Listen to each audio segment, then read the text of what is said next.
시청자 여러분 안녕하십니까? 투자자분들의 포트폴리오에 가장 강한 한 수를 더하는 시간, 연합뉴스 경제TV 윤쌤의 돈대의 썰전의 윤주호입니다. 일주일에 한 번씩 제가 애널리스트분을 만나 뵙고 있는데요. 저번 주에는 좀 핫했던 반도체를 했는데 오늘은 좀 그 반대편에 있는 최근에 특히 좀 많이 센티가 약화되어 있는 건설업종 애널리스트 모셨습니다. 건설을 하다 보면 부동산 얘기도 나올 수 있는데 여하튼 오늘도 상당히 의미 있는 시간이 되지 않을까 싶습니다. 오늘은 현대차증권 리서치센터 신동영 연구위원과 함께하겠습니다. 안녕하십니까? 네, 안녕하십니까? 사실 제가 전에 같이 근무했던 친구한테 신 의원님에 대해서 저도 여쭤보고 했는데 사실 이럴 때 애널리스트 분들이 이렇게 방송 나오는 거 좀 꺼려지실 것 같아요.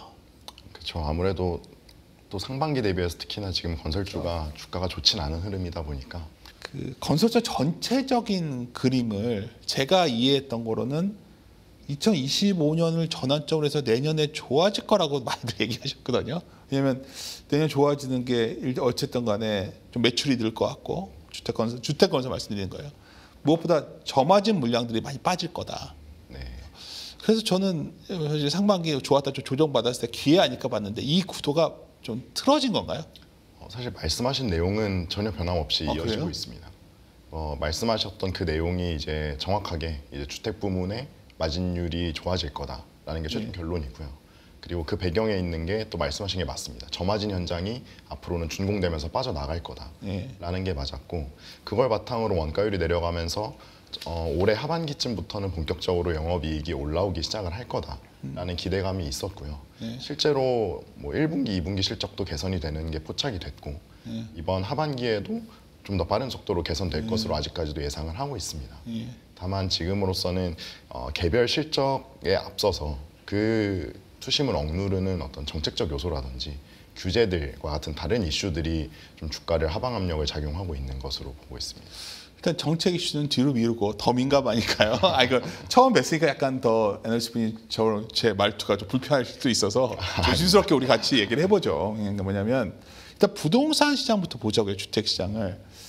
사실 자료를 제가 정독을 했습니다. 부동산 시장에 대해서 상당히 정교하게 데이터를 보여주셨는데 어쨌든 간에 서울과 비서울의 집값 격차는 계속 벌어지지 않습니까? 네, 맞습니다. 인천도 좀 쫓아온다 싶더니 완전히 서울에서 벗어났다 말이 있는데 이러한 흐름은 바뀌지 않겠죠, 앞으로도. 어때 보이세요?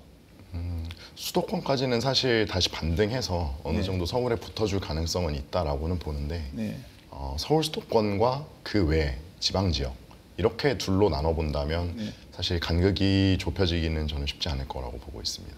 그리고 똘똘한 한채 심리 이게 점점 더 강화되는 건가요? 네, 점점 강화되고 가격 측면에서 보면 좀 더 극단화 현상이 일어날 거라고 예상을 하고 있습니다. 그러면 주택건설회사 입장에서는 사실 되게 고민되는 거 아닌가요? 지방에 많이들 지었다가 미분양되고 막 이런 거 아닌가요? 제가 잘못 이해했나요? 아닙니다. 말씀하신 게 맞는 게 사실 서울과 수도권은 이제는 새롭게 지을 만한 땅이 어느 정도 다 소모가 되고 있다 보니까 재건축이 아니면 집을 대규모로 지을 만한 공간이 마땅치가 않고요. 그렇기 때문에 건설사들이 착공 현장을 늘려서 매출액을 늘려가야 되는데 그러려면 지방 쪽 심리가 다시 살아나는 수밖에 없습니다. 근데 그 부분이 지금 계속해서 브레이크가 걸린다라고 한다면 건설사들의 탑라인 측면에서의 고민은 계속 깊어질 수밖에 없는 거죠. 근데 저도 이제 현직에 있을 때 투심위를 했었기 때문에 지방 현장들 그 많은 건설사들 하여튼 관련해서 금융회사들이 충당을 쌓아왔잖아요. 네. 야, 이게 끝나질 않던데요. 지금 보니까 아직도 여의도에. 어떻게 보이세요? 지방 현장들이 여전히 안 좋은 것 같던데. 지방 현장의 분양률이 아직 쉽지 않다라는 거는 맞는 말씀이고요. 다만 대형 건설사, 특히 상장되어 있어서 이제 주로 투자자분들이 접근하시는 대형사들 같은 경우는 지방에 대한 이제 새로운 분양 자체를 굉장히 선별적으로 진행을 하고 있습니다. 그래서 충당금을 쌓는 게 물론 계속 반복이 되어 왔었지만 이 흐름은 작년 하반기 정도로 거의 마무리가 됐고요. 지금으로서는 그런 대규모 어떤 충당금 비용 발생은 없는 상황이고 분양하는 착공하는 현장 자체를 없앴다 보니까 비용 리스크도 같이 사라졌다.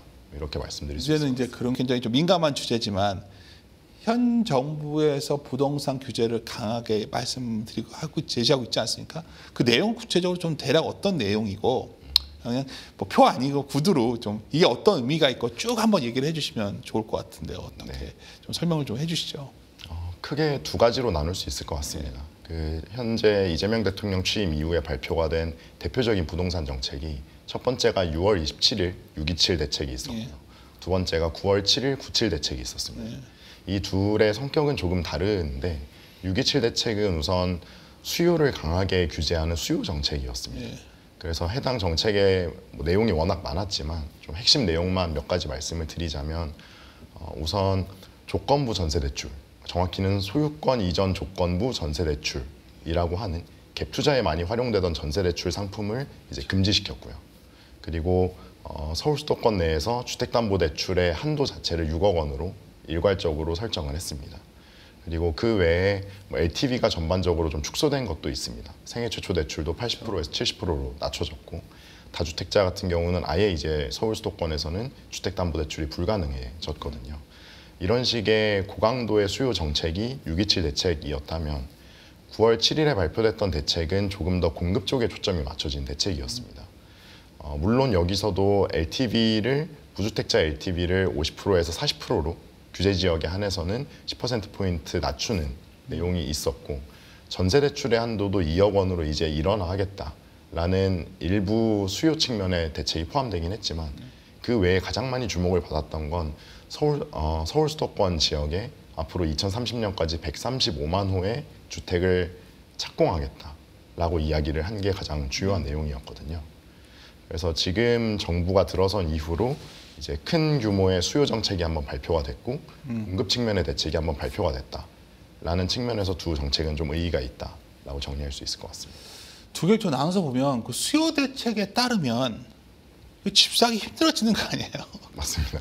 예, 이게 수요가 상당히 억제되고 어찌됐든 간에 그 최근에 부동산 경기에 대해서 서울은 엄청 올랐는데 뭐 지방을 안 올랐기 때문에 상반기 주택 시장에 대해서 긍정적으로 볼 수는 없는 거 아니에요? 이 흐름은 계속 유지되는 거 아닌가 이렇게 되면? 예, 비싼 집은 더 비싸지고 어쩌면 집이 없는 사람들이 집 사기는 매우 간단치 않은 현재 수요 구조 아닌가요? 그래서 이제 정부가 의도한 바로는 네. 제가 판단하기에는 단기적으로는 다 같이 집을 사기 힘든 환경이 될 수 있지만 6월 27일 그 627 대책이 시행된 이후에 매매 가격 지수의 전주 대비 상승률을 비교를 해보면 6월 30일 당시의 상승률과 가장 최근 데이터가 9월 8일자거든요. 9월 8일자의 전주 대비 변동률을 보면 서울 지역이 원래 한 0.4% 정도 상승을 하다가 지금 가장 최근 데이터로는 0.1% 수준까지 굉장히 많이 하락을 했습니다. 성공했네요. 네, 그리고 그게 일부 지역에만 한정된 게 아니라 서울 거의 모든 지역에 대해서 상승폭이 굉장히 많이 줄어들었습니다. 그리고 경기도 역시도 상승폭이 거의 보합권으로 지금 줄어든 상태고요. 뭐 이 효과라고 아직까지 확언할 수는 없지만 지방 지역 같은 경우는 하락폭이 어느 정도 축소되는 모습을 반대로 보여주고 있습니다.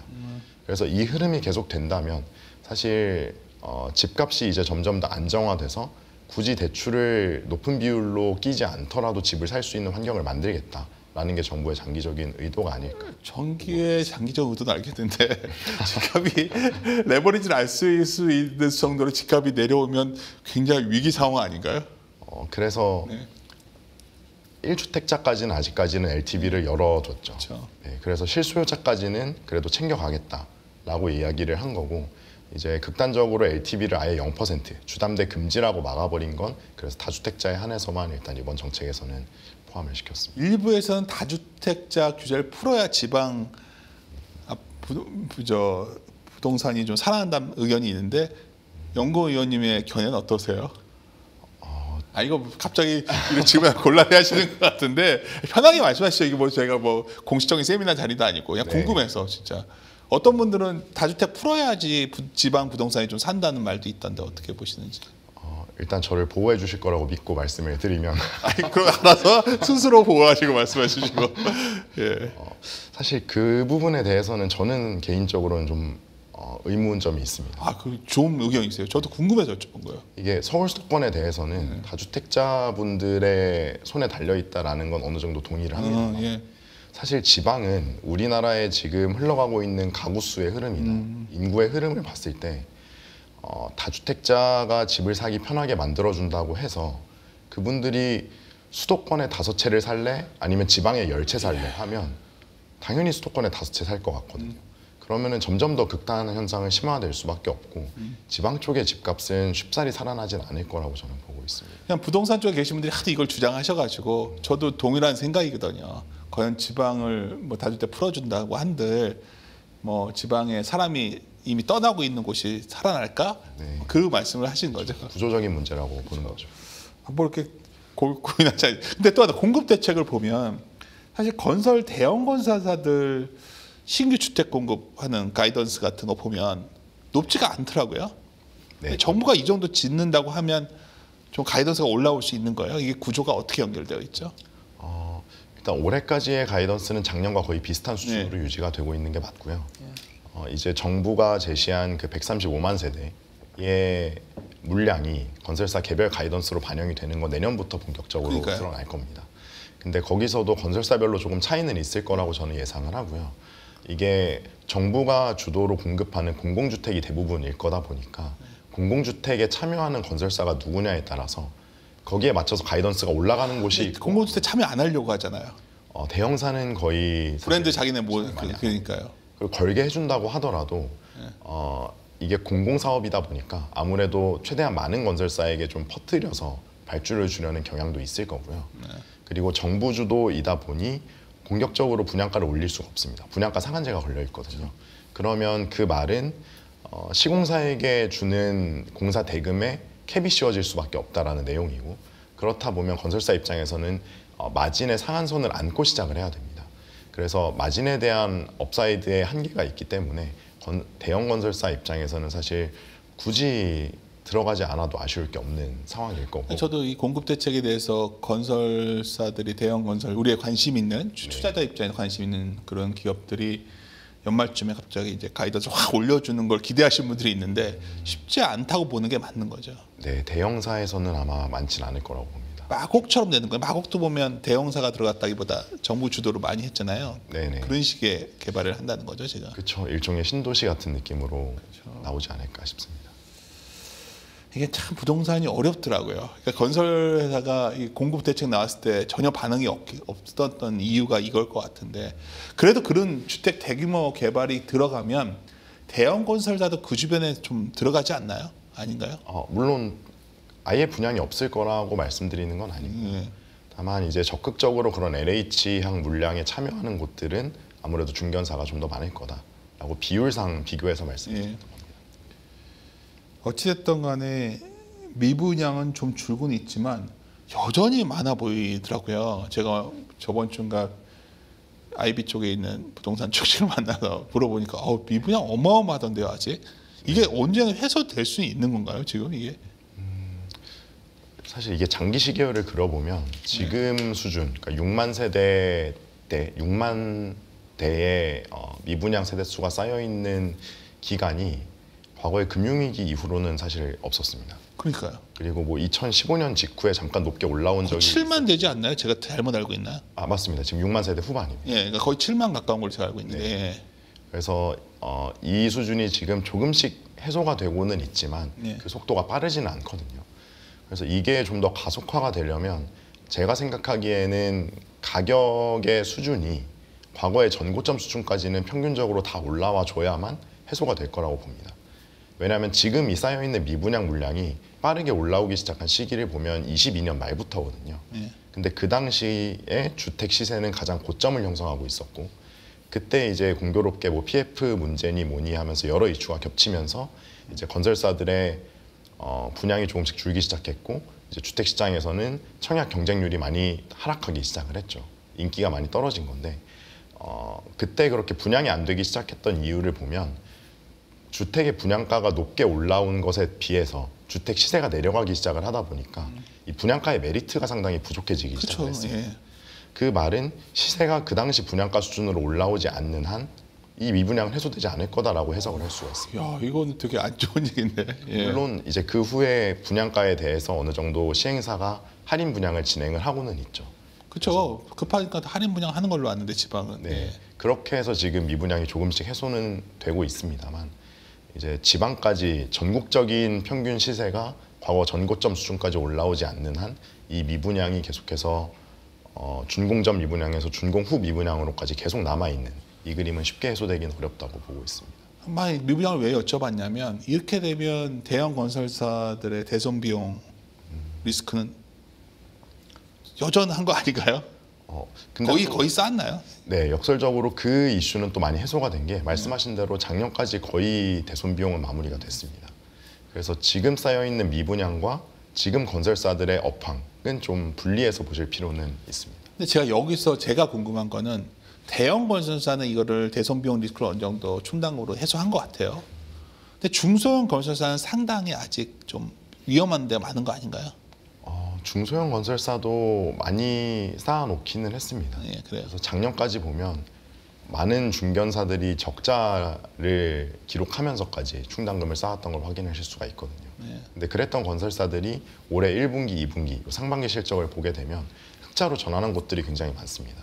그 말은 이제 선제적으로 굉장히 큰 규모의 비용을 앞서서 작년에 미리 쌓아놨다라는 이야기고, 그래서 앞으로 새로운 미분양이 쌓이지 않는 한 추가적으로 튀어나올 만한 대손 비용은 그렇게 크진 않다라고 저는 보고 있습니다. 이거 여쭤본 거는 그래도 어떤 시장이 어떤 약간 좀 성장이 떨어지고 나면 그 산업 내에 좀 숫자의 구조조정 이런 게 나오고 나면 좋아지는 경향이 있어서 건설사들의 구조조정은 좀 진행은 된 건가요?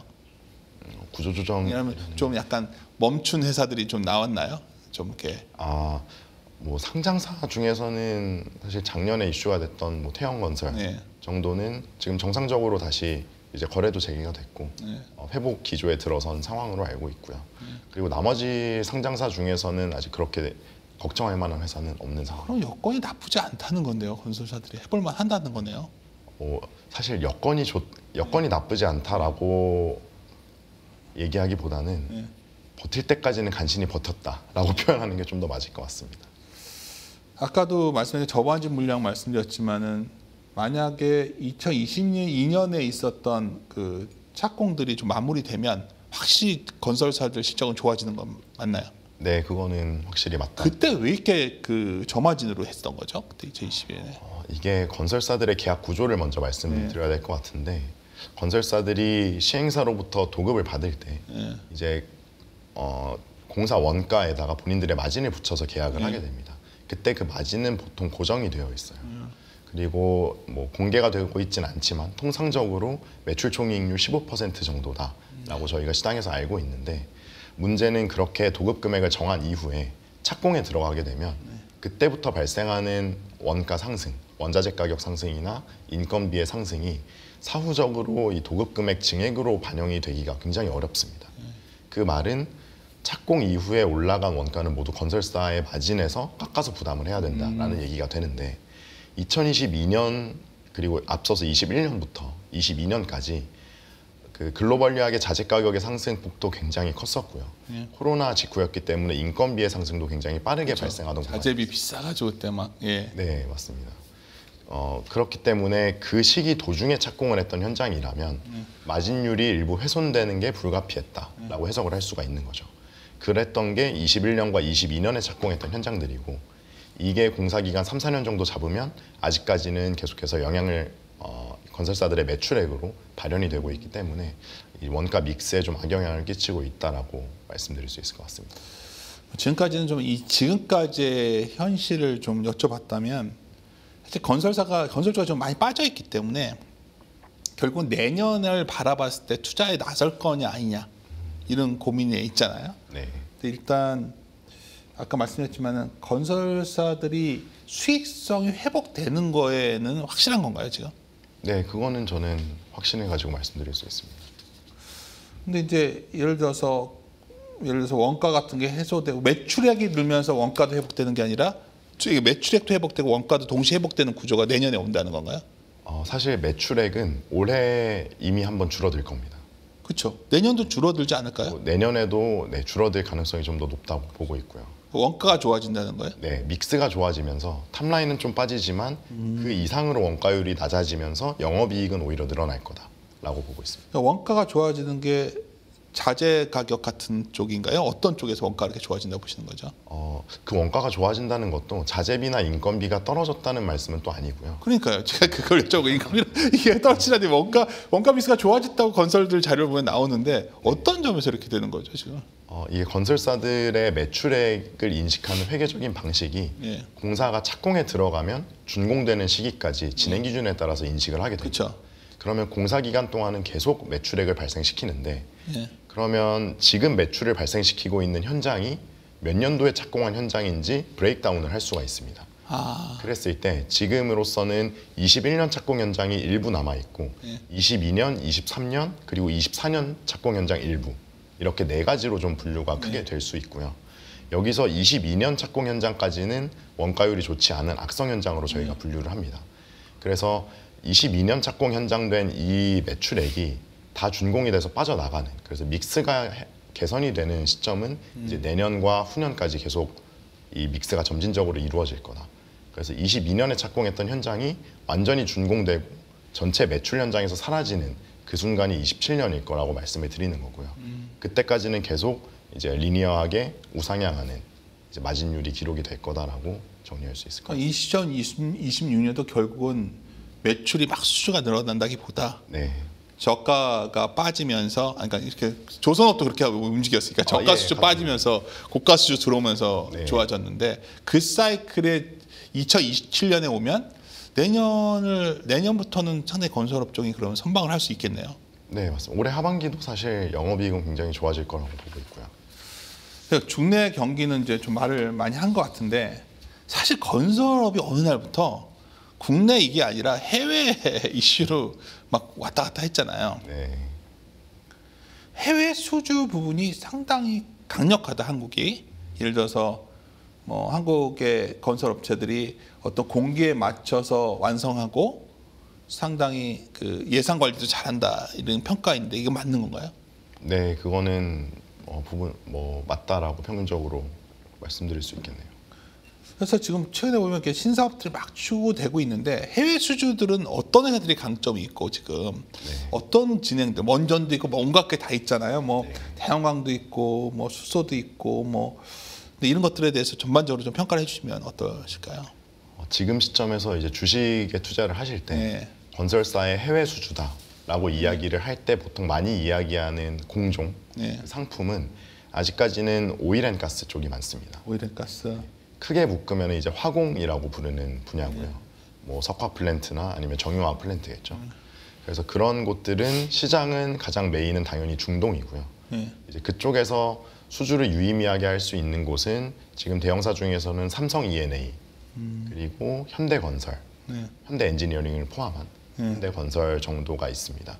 그리고 나머지 GS건설, 뭐 DLENC, 대우건설 이런 곳들도 물론 조금씩 해외 수출을 늘려가고는 있지만 삼성이나 현대만큼의 비중은 아직까지는 따라오지 못하고 있어서 중동 쪽에서의 수혜를 좀 기대할 만하다라고 얘기할 수 있는 건 삼성 E&A와 현대건설로 정리가 가능하고요. 또 하나 유의미하게 그래도 해외 매출 비중을 가지고 있는 게 대우건설이 있습니다. 대우건설은 한 20% 이상 정도 되는 비중인데 제가 분리해서 말씀드리는 이유가 타겟하고 있는 지역이 약간 다릅니다. 삼성과 현대는 중동 쪽이고 대우건설은 이게 정확히 찍기가 좀 어려운데 아프리카 쪽으로 보시는 게 맞아요. 특히 북아프리카 지역. 그래서 나이지리아나 아니면 뭐 중동 쪽에 이라크 정도도 걸쳐 있고요. 그래서 그쪽을 본인들의 거점 지역으로 삼고 그쪽에서 이제 수의 계약 베이스로 정부와 1대1 계약으로 따오는 계약이 많기 때문에 물량 자체는 타사보다 적을 수 있지만 가져왔을 때 마진율은 굉장히 좋다라고 대우건설의 특징을 좀 정리를 해보겠습니다. 아주 이제 현실적인 일 들어간 건데 어쨌든 간에 국내 주택 시장에 대해서는 전반적으로 뭐 긍정적 의견을 주고 있지만 제가 데이터를 듣고 나니까 막 공격적으로 하기도 좀 어중간한 시기 같거든요. 국내만 보면.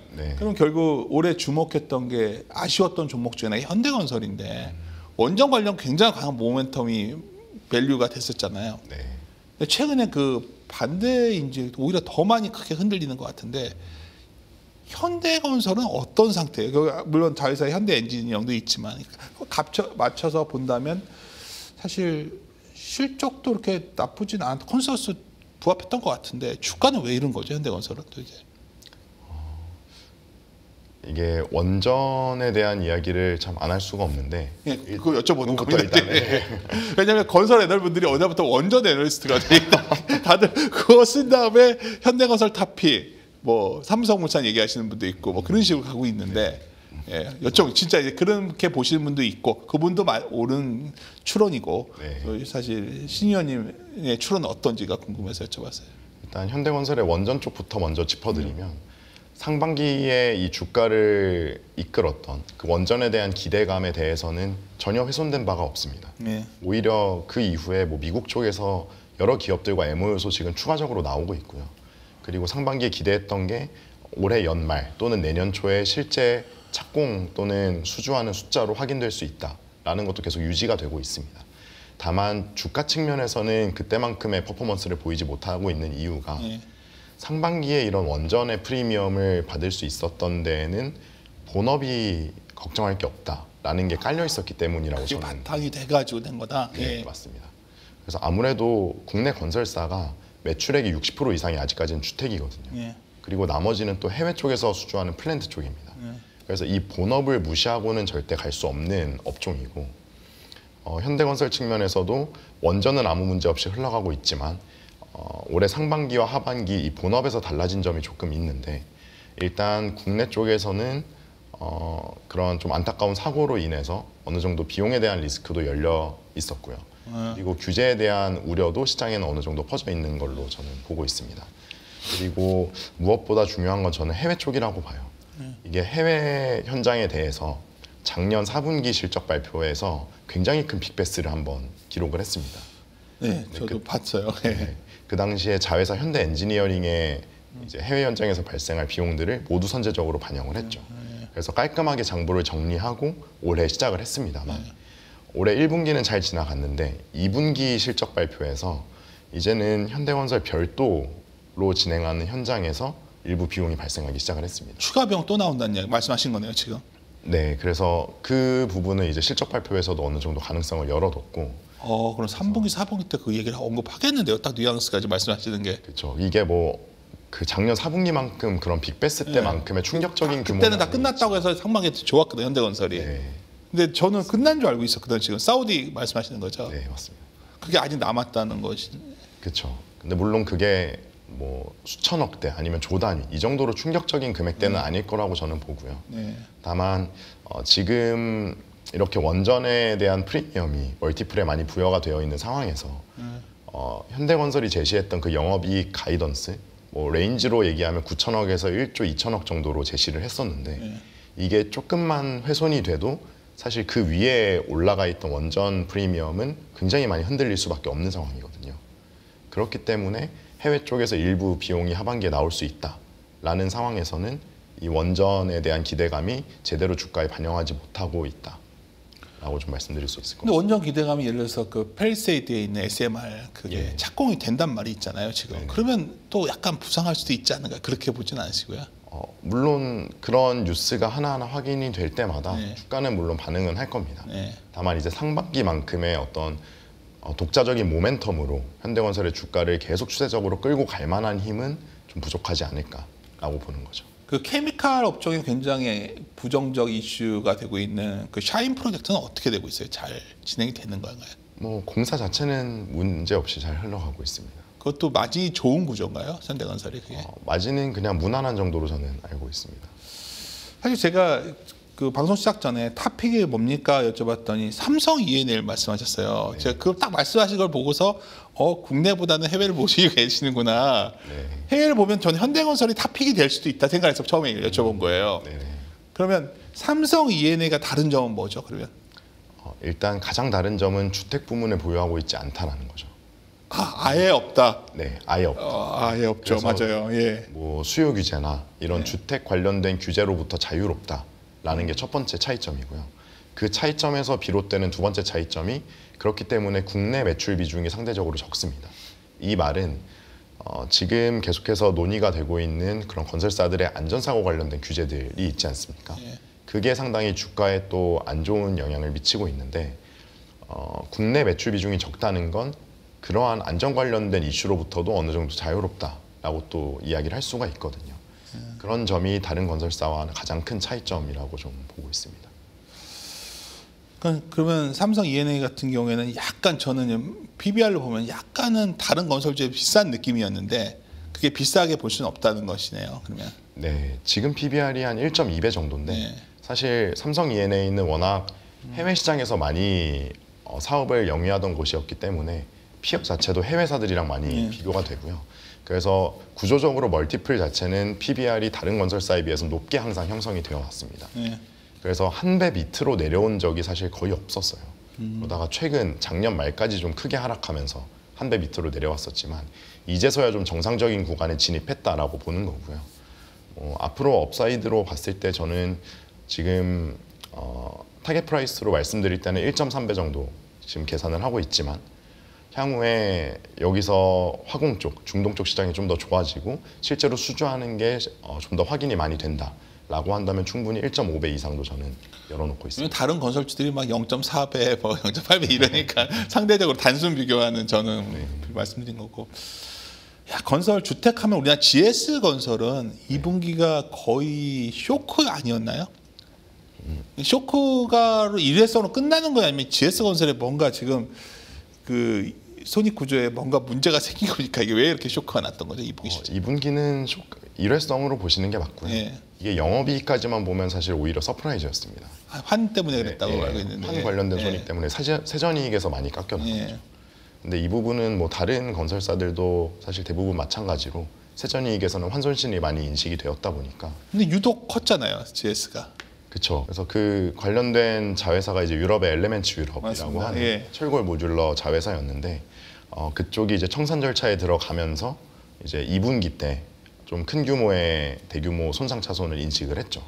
근데 이 부분은 뭐 확답을 드리긴 좀 어렵긴 하지만 적어도 이 정도의 규모는 더 이상 나오지는 않을 거다라고 저는. 우리가 건설회사에 항상 당했던 기억이 여기서 끝이라고 하고 또 나오고 하잖아요. 그러니까 이건 제가 이 자리에 좀 편하게 하는 자리니까 그런 건 아니겠죠. 이거는 좀 그래도. 일단 업체 설명을 들어보면 그 엘레멘츠 유럽이 진행하고 있던 현장들 중에서 가장 주요한 대형 현장이 런던 쪽 지역과 버밍엄 쪽 지역이라고 알고 있습니다.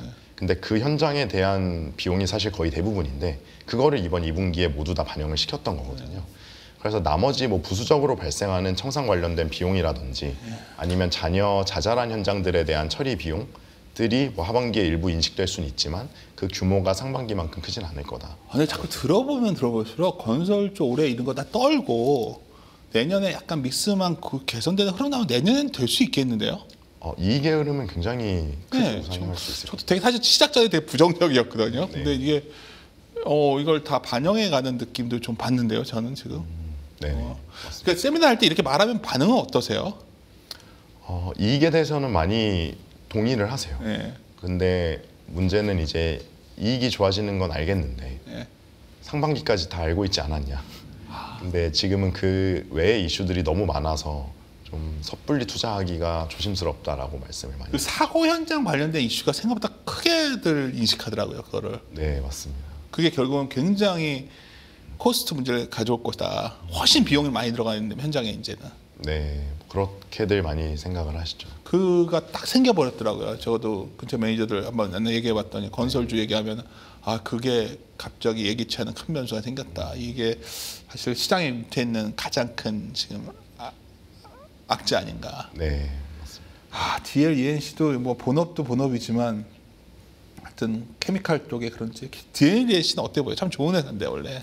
네, DLH도 이익 측면에서는 사실 개선세가 굉장히 그러니까요. 어떻게 보면 현대산업개발과 더불어서 대형사 중에서는 가장 빠른 투톱이라고 볼 수가 있습니다.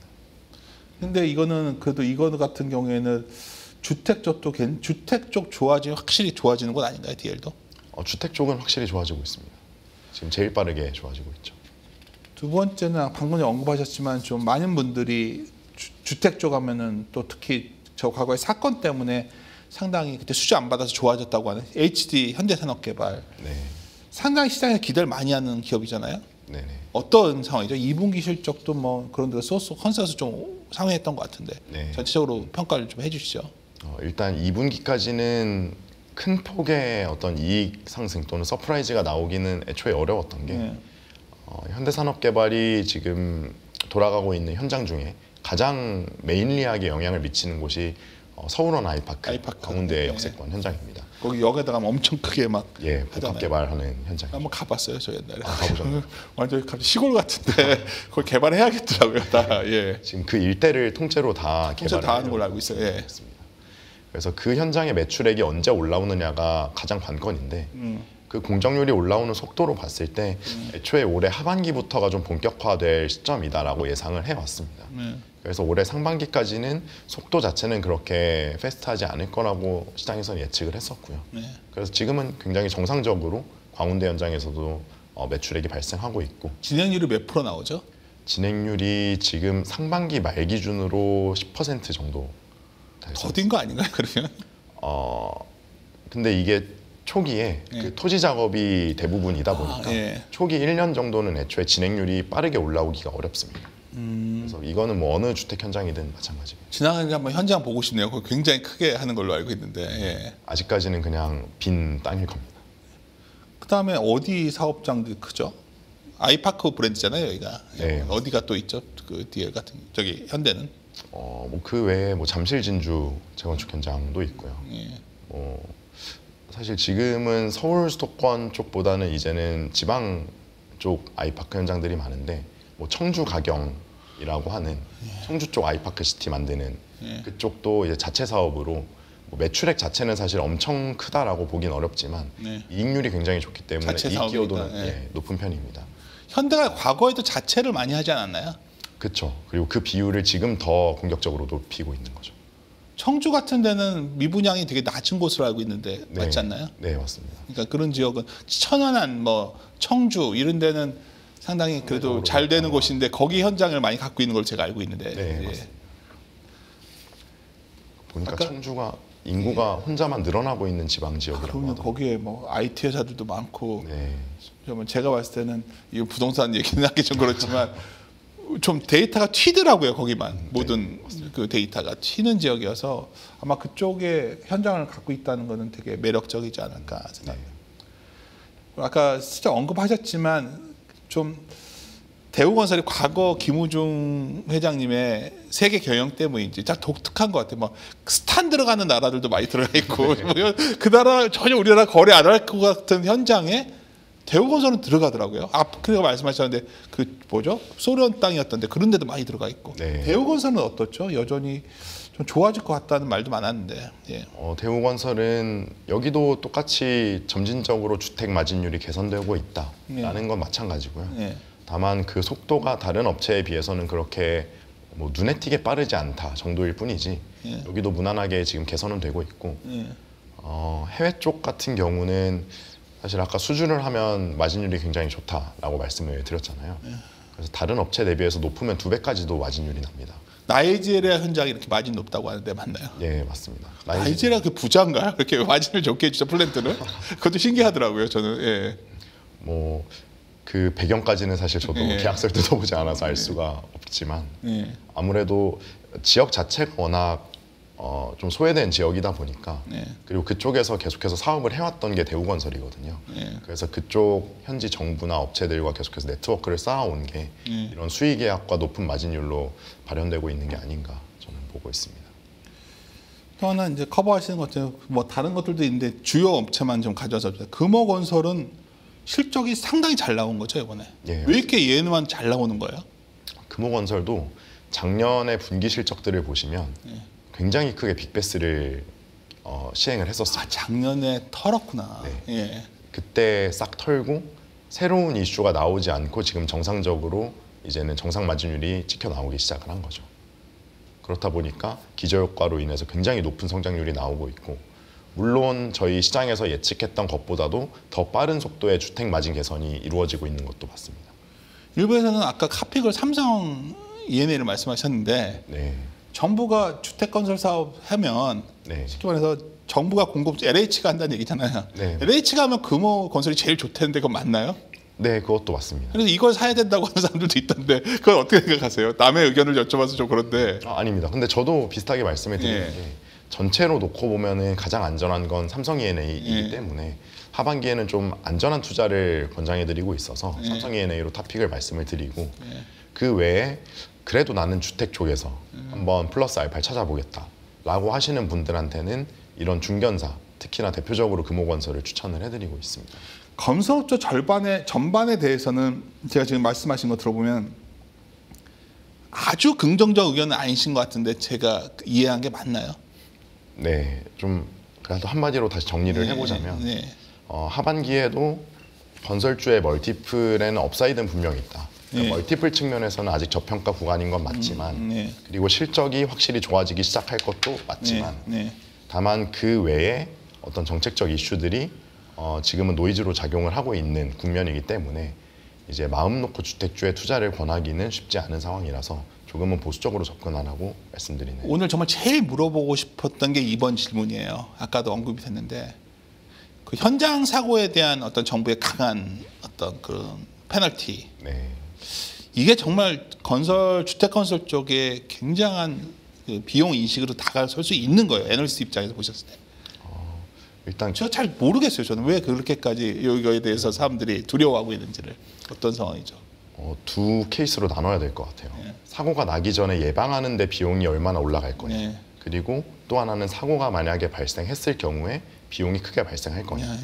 여기서 전자, 이제 사고 이전에 예방하는 차원에서는 사실 제가 뭐 건설 애널리스트라서 그런 게 아니라 현실적으로 할 수 있는 건 지금 다 때려 붓고 있습니다. 저도 직접 물어봤어요. 제가 건설 애널리스트한테 뭘 더 하냐 했더니 뭘 더 어떻게 하냐는 거예요. 진짜 많이 하더라고요. 그래서 물론 안전사고에 대해서는 건설사도 나면 안 된다라고 동의를 하죠. 그리고 혼신의 힘을 다하고 있는 건 맞지만 이제 현실적으로 여기서 더 우리가 할 수 있는 게 없는데 어떡하냐라고 하면서 내부적으로 굉장히 고민이 깊어진 상황이고요. 그런 상황이더라고요. 그래서 비용 측면에서는 오히려 새롭게 튀어나올 만한 비용은 아직으로서는 뭐 나타나지 않고 있다라고 말씀드릴 수가 있고 뭐 그럼 안 되겠지만 만에 하나 사고가 발생을 했다라고 한다면 뭐 최근에 이제 발표가 되기도 했지만 고용노동부에서 이제 매출액의 뭐 5% 정도 그리고 하한선으로는 30억 이상의 이제 벌금을 매기겠다라고 이야기를 했는데 그렇게 된다면 사실 매출액의 5%라는 건 굉장히 큰 비용인 건 맞습니다. 그게 현실화될 수 있는 말일까요? 그게? 뭐 일단 5% 이내의 범위라고 규정이 되어 있는 걸로 봐서 뭐 굉장히 중대한 사망 사고가 아닌 이상 5%를 다 채울 것 같지는 않아 보입니다. 다만 어쨌든 그 범위가 이제는 명시적으로 정해졌고 그 안에서 결정이 된다라고 하는 건 건설사들에겐 부담으로 작용을 하겠죠. 그러면 사고가 발생한 이후에 이제 즉각적으로 그 과태료에 대해서 충당금을 좀 큰 규모로 쌓을 가능성은 어느 정도 열어둬야 되지 않을까라고는 생각을 합니다. 굉장히 뭐 곤란한 질문을 드렸는데 정말 이게 중요한 포인트여서 투자자분들이 각자 판단을 하셨으면 좋겠고 마지막으로 누가 뭐래도 원전 관련된 건설주가 상당히 시장에 주목을 받았기 때문에 일각에서는 올 4분기부터 결국 미국에서 수주가 나오기 시작하면 다시 원전 관련된 건설주가 다시 뛰어오를 것이다. 근데 아까 약간 뉘앙스가 상반기가 많지는 않겠다 하지만 그게 나올 가능성이 높아진 거죠, 수주가. 아닌가요? 네, 맞습니다. 수주 나올 가능성도 점점 짙어지고 있고 건수도 계속 늘어나고 있습니다. 만약에 뭐 어떻게든 간에 SMR 관련된 시작이 되면 한국의 그 소위 그런 건설업체가 확실히 경쟁력을 갖고 있는 건가요? 그 프로젝트에 들어갈 때.